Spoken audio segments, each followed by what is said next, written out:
Welcome to Sweet Life Beat Life. We hope this video helps.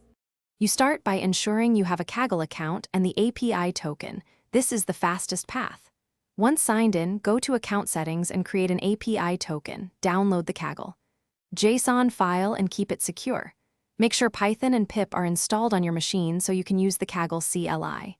Place Kaggle JSON in the correct folder. This grants the CLI permission. Without it, automated downloads will fail. Now you configure the environment and fetch the dataset. Create a hidden Kaggle folder in your home directory, move Kaggle JSON there, and set file permissions to owner read only for safety. Once done, install the CLI with pip install Kaggle. Make sure the terminal recognizes the command.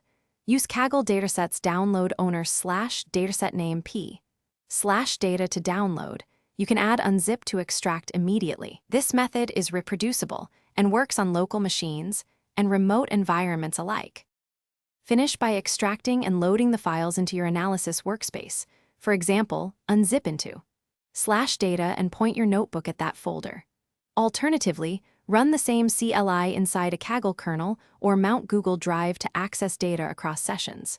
If something goes wrong, inspect file permissions on Kaggle JSON, confirm Kaggle config dir is set correctly, and test Kaggle datasets list to verify connectivity. Adjust network or proxy settings if downloads timeout, then retry the download. Thanks for watching. Consider subscribing if we helped you.